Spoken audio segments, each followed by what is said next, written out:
ഇപ്പോൾ നടന്നിട്ടുള്ള മധ്യസ്ഥ ചർച്ചകൾ പരാജയപ്പെടുമെന്ന് ഏതാണ്ട് ഉറപ്പായിരുന്നു. ഇറാൻ സമ്പൂർണ്ണമായി ആണവവൽക്കരണത്തിൽ നിന്ന് പിന്മാറണം എന്ന് മാത്രമല്ല, ഇറാൻ റഷ്യയുടെയും ചൈനയുടെയും സഹായം തേടുന്നു എന്നതാണ്. പാകിസ്ഥാനിൽ വെച്ച് നടക്കുന്നു എന്നത് തന്നെ അമേരിക്കയുടെ ഒരു പരാജയമാണ്. ഒരു മൂന്നാം ലോക രാജ്യം എന്ന് വിശേഷിപ്പിക്കപ്പെടുന്ന പാകിസ്ഥാൻ പോലെയുള്ള രാജ്യത്തേക്ക് അമേരിക്കയ്ക്കും ഈ ഒരു ചർച്ചയ്ക്കായി പോകേണ്ടി വന്നു. അമേരിക്ക ഇറാൻ യുദ്ധം വീണ്ടും ശക്തിയായി ആരംഭിക്കുകയാണ്.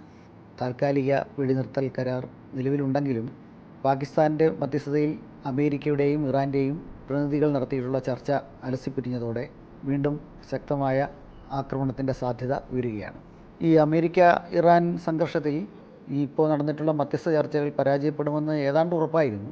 അതേസമയം ഇറാൻ 10 ആവശ്യങ്ങളും അമേരിക്ക 15 ആവശ്യങ്ങളുമാണ് ചർച്ചയിൽ മുന്നോട്ട് വച്ചത്. ഇതിൽ പലതും പരസ്പരം വൈരുദ്ധ്യം നിറഞ്ഞതായിരുന്നു എന്നത് മറ്റൊരു പ്രശ്നമാണ്. ഈ ചർച്ച അലസിപ്പിരിയാനുള്ളൊരു കാരണമാണ്.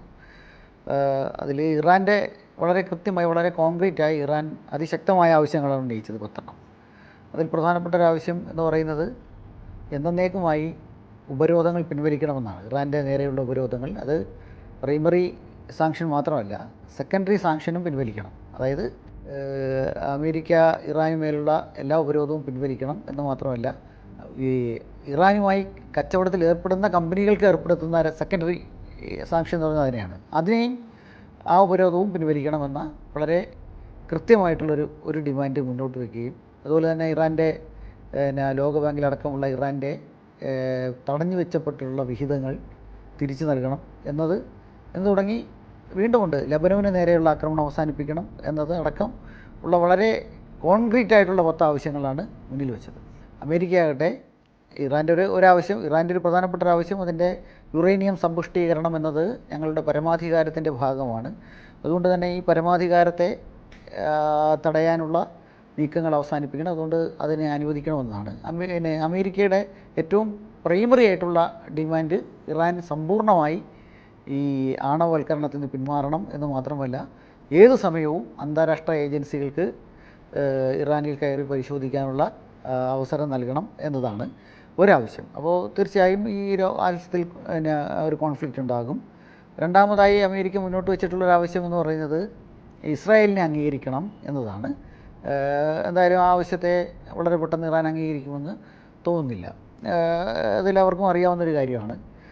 മറ്റൊരു പ്രധാനപ്പെട്ട ഒരു കാര്യമായി അമേരിക്ക മുന്നോട്ട് വെച്ചത് സിറിയ അടക്കമുള്ള മേഖലയിൽ നിന്ന് പിന്മാറണം എന്ന് മാത്രമല്ല, ഈ ഷിയ മിലീഷ്യ ആ ഭാഗത്തുണ്ട്. സിറിയയിലും സമീപ രാജ്യങ്ങളിലുമുള്ള ഷിയ മിലീഷ്യയെ നിർവീരീകരിക്കാൻ അമേരിക്കയോടൊപ്പം ചേരണം എന്നതാണ് പ്രധാനപ്പെട്ട ആവശ്യം. ഇറാൻ മുന്നോട്ട് വെച്ചിട്ട് ആവശ്യത്തിൽ വേറൊരു കാര്യം ഉണ്ടായിരുന്നു. ഈ അമേരിക്കയുടെ മിലിറ്ററി ബേസുകൾ, പ്രത്യേകിച്ച് സമീപ രാജ്യങ്ങളിലെ മിലിറ്ററി ബേസുകളിൽ നിന്നുകൊണ്ട് ആക്രമണം നടത്തരുതെന്നും അവിടെ നിന്നുള്ള ആക്രമണ സേനയെ പിന്മാറണം എന്നുമാണ് ഒരാവശ്യം. അമേരിക്കയാണെങ്കിൽ അമേരിക്കയുടെ ബേസിൽ നിന്ന് ആക്രമിക്കണം എന്നതാണ് ഇറാൻ മുന്നോട്ട് വെച്ചൊരു കാര്യം. അപ്പോൾ ഇത്തരത്തിലുള്ള ഡിമാൻഡുകൾ വെച്ച് ഈ പരസ്പരം വൈരുദ്ധ്യം നിറഞ്ഞ ഡിമാൻഡുകൾ വെച്ചിട്ട് ഈ ചർച്ച അലസിപ്പിരിക്കുകയുണ്ടായി. പക്ഷെ അതിന് ശേഷമുള്ള സംഭവ വികാസങ്ങൾ കൂടുതൽ ലോകത്തിന് തന്നെ ആശങ്ക വരുത്തുന്നതാണ്. അതിൽ പ്രധാനപ്പെട്ടൊരു കാര്യം ഹോർമൂസ് കടലിടുക്കിനെ അമേരിക്ക ഏർപ്പെടുത്തിയിട്ടുള്ള ഉപരോധമാണ്. ഹോർമൂസ് കടലിടുക്കിലേക്ക് പോകുന്ന കപ്പലുകളെ അമേരിക്ക തടയുകയും അതുവഴി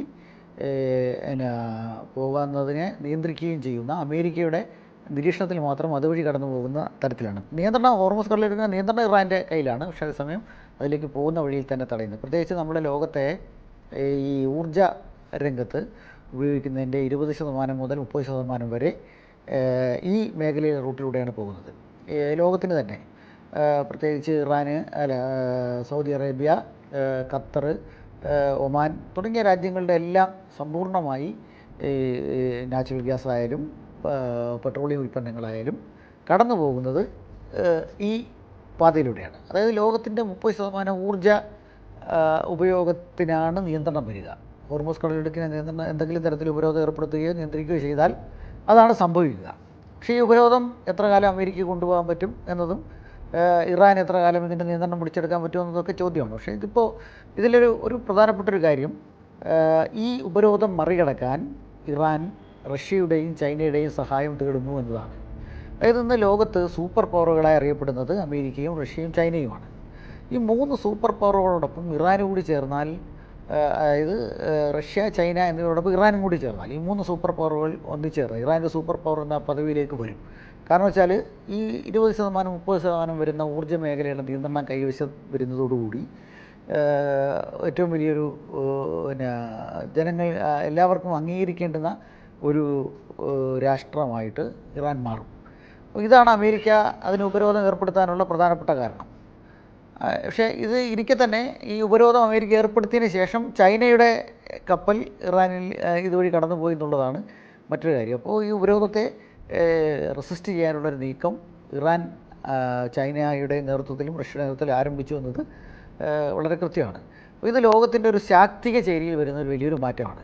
അപ്പോൾ ഇറാൻ്റെ ഇപ്പോഴുള്ള ഒരു ലോകത്തെ ശാക്തിക ചേരിയിൽ അമേരിക്കയാണ് ഏറ്റവും മുകളിൽ നിൽക്കുന്നതെന്ന് പറയുന്നെങ്കിലും അമേരിക്കയുടെ പിടി അയയുന്നു എന്നതാണ്. ഇപ്പോൾ പ്രത്യേകിച്ച് ഇതിൽ ഇറാനും അമേരിക്കയും തമ്മിലുള്ള മധ്യസ്ഥ ചർച്ച തന്നെ പാകിസ്ഥാനിൽ വെച്ച് നടക്കുന്നു എന്നത് തന്നെ അമേരിക്കയുടെ ഒരു പരാജയമാണ്. കാരണം പാകിസ്ഥാൻ പോലെയുള്ള ഒരു രാജ്യത്ത്, ഒരു 3-ാം ലോക രാജ്യമെന്ന് വിശേഷിപ്പിക്കപ്പെടുന്ന പാകിസ്ഥാൻ പോലെയുള്ള ഒരു രാജ്യത്തേക്ക് അമേരിക്കയ്ക്കും ഈ ഒരു ചർച്ചയ്ക്കായി പോകേണ്ടി വന്നു. അത് ഇറാൻ തന്നെ എടുത്ത ചർച്ചയാണ് യഥാർത്ഥത്തിൽ. ഇറാന് വേണ്ടി പാകിസ്ഥാൻ ആണ് ഈ ചർച്ചയുടെ മുൻകൈയിലെടുക്കുന്നത് എന്നതാണ്. അപ്പോൾ ഈ ഒരു കാര്യം, അപ്പോൾ ഇതുമായി ബന്ധപ്പെട്ട് എല്ലാവരും പറഞ്ഞു ഇറാൻ നിശ്ചയിച്ച റൂട്ടിലാണ് ഈ ചർച്ച നടന്നത് എന്നതാണ്.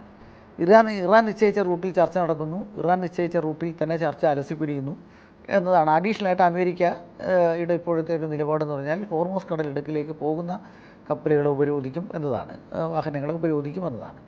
ഇത് അമേരിക്കയുടെ ഇപ്പോഴത്തെ ഏറ്റവും പ്രധാനപ്പെട്ട ഒരു പ്രശ്നം അൺപ്രഡിക്റ്റബിളാണ് അമേരിക്ക എന്നുള്ളതാണ്. അൺപ്രഡിക്റ്റബിൾ എന്ന് പറഞ്ഞാൽ അമേരിക്കൻ പ്രസിഡൻറ്റിൻ്റെ മനോനിലയുമായി ബന്ധപ്പെട്ടിട്ടാണ് ഇത് പറയുന്നത്. അമേരിക്കൻ പ്രസിഡൻറ്റിൻ്റെ മനോനില അനുസരിച്ച് യുദ്ധം ഏത് സമയവും ഒരു പ്രശ്നമാണ്. അതുകൊണ്ടാണ് ഈ ഇറാൻ ആ ഡിമാൻഡിൽ ഒരു കാര്യം കൂടി മുന്നോട്ട് വെച്ചത്.